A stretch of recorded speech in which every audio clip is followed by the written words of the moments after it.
Okay, I am so honored to know this gentleman here who wrote this book, and blessed to know Sam Lee and Lee. And we met each other in 1966, and that's when he came to my Special Forces camp in Vietnam, and he was my combat interpreter. He was the best of all interpreters. He spoke several languages, and he knew exactly what I wanted when I wanted it. And he was a special kid. He was only 18 years old at the time. I was the old man. I was 26 years old. And everybody, even the older sergeants and all, called me the old man because I was the commander of the Special Forces camp at Tan Rai, Vietnam. So Sam made a big impression on me, but I got this message from my boss, who was up at Bambi Tuit, and he said, Ray, send me your very best interpreter. Well, that's Sam. That was a dilemma for me. I mean, I have to give up my very best man here. Sam Lee and Lee, who wrote this book. There's a picture of him on the back side here. So I had to think about that, but I had to follow orders too. I was a young captain, and when somebody gives me an order, my boss, I follow it. So I said goodbye to Sam, put him on a helicopter, sent him away, and I never saw him again. 42 years later, I'm driving down to San Diego on Highway 5, and I hear the phone ring. And I asked the wife to answer the phone, and it's none other than Sam Lee and Lee. And she said, this is your Vietnam buddy, Sam Lee Lee. I said, no. He was KIA in Bambi Tuit in Vietnam. No, he's on the phone. So I pulled over and talked with him. And sure enough, he's up in Spokane, Washington. I said, well, what's going on, Sam? And he said, I'm living the American dream. I own a furniture store here, it's very successful, I got a big family. And he said, I was finally escaped Vietnam in 1979, when finally, after the third escape attempt, he was able to escape and get on the boat and go. You know about the boat people who wound up in the Philippines and all around the world. And he brought his family with him, half of his family. The other half stayed back. So Sam wrote this book about his journey, and it so impressed me. Sam can tell a story. When we finally got together 42 years later, he found me. He flew down from Spokane. He came here to Carlsbad, California, Oceanside, and we spent about 3 days catching up on each other's activities. We talked for 3 days, and we became very best friends. And that's really what I want to emphasize with you. You know, my best friends, I might be able to have maybe on one hand, I can count them. And there are two up above looking down, and then there's Sam. So Sam had this story to tell, and I said, Sam, you tell stories so well, you need to write it down, put it in a book, publish it. If you write it, I'll publish it. I will publish your book. So he took 2 hours every day, and he, for 1 year, and he wrote this book in a second language. He's Vietnamese. He writes in English. But this is an amazing book. And this is the amazing book that Mai picked up and read. And what she got out of it was all of the graciousness, all of the forgiveness that he had to go through, all of the perseverance. Once you start something, you want to finish it. And just love. That's what the book is about. It's called The Spirit Stills the Storm. And I told him, I said, if that book is successful, I will write a screenplay.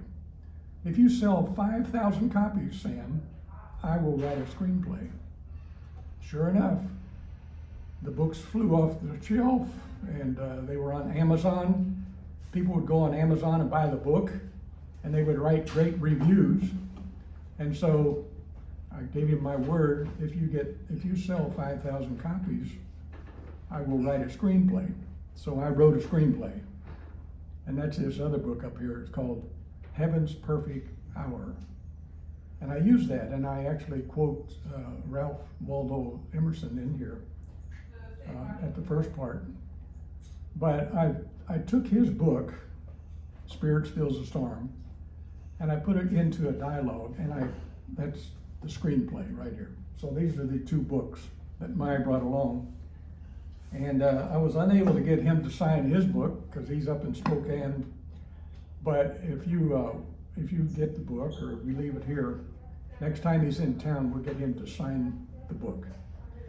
Now, I want to talk a little bit about this idea of best friends, because he and I, like I say, we are best friends.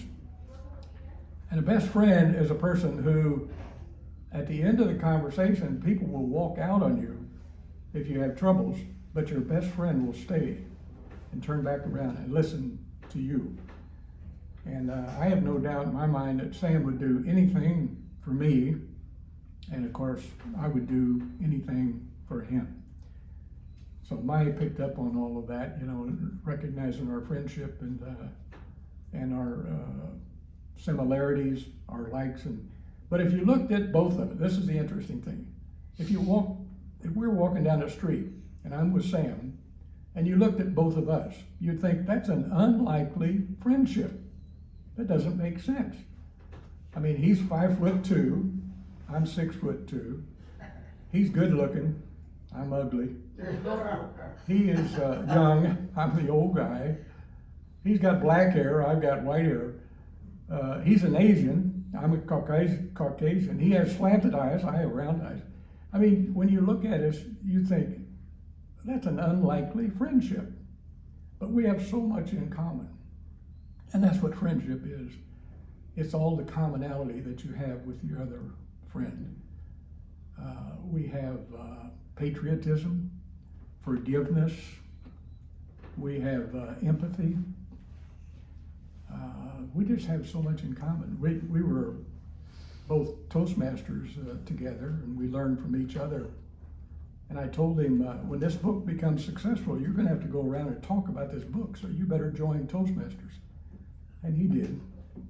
And years later, he twisted my arm, and I joined Toastmasters as well. But we have so much in common. And the thing is about good friends, and you have to remember that, and think of your own good friends. Who are your good friends? Are they the people here? Are they the people you work with, your spouses? Are they friends at work?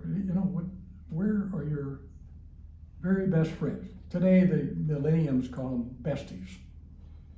Well, Sam is my bestie, I guess. And Mai comes close to that too. She's the youngest. She could be my daughter. She's that young compared to my age. I could be the oldest person in the room here. I'm 83 years old. Oh, no. Question? I have a question. Were you in the service in Vietnam? Yes, I was in the Army and Special Forces. Our son was in the Army too, wasn't he? He was a helicopter pilot, shooting helicopter. I love those guys. Helicopter pilots. He picked up the downed aircraft. Wow. Yeah. I might have been with him on that. He lives in San Diego too. Yeah. Yeah, my second tour I spent 2 tours in Vietnam. I was an infantry officer, Yeah, he so did too. it was expected. And a helicopter pilot, it's expected of them too, Yeah. because it's mission essential. I mean, those are the guys on the front line. Yeah. And my second tour over there, I was in a helicopter all the time. And I got 9 air medals. I got a Purple Heart and a Brown Star and all that stuff. But when I flew around the helicopters all the time, I got 9 air medals. Yeah. And it was so bad on my whole system. My wife was in Germany at the time, and I said, hey, send me a donut. And she said, well, what is a donut? I said, well, that's one of those things that you blow up and you sit on. And it allows you to ride in a helicopter all day. So I'm gonna cut it off here because we've been here a long time. And if you have any more questions, we'll be glad to answer them. And you might have questions of mine.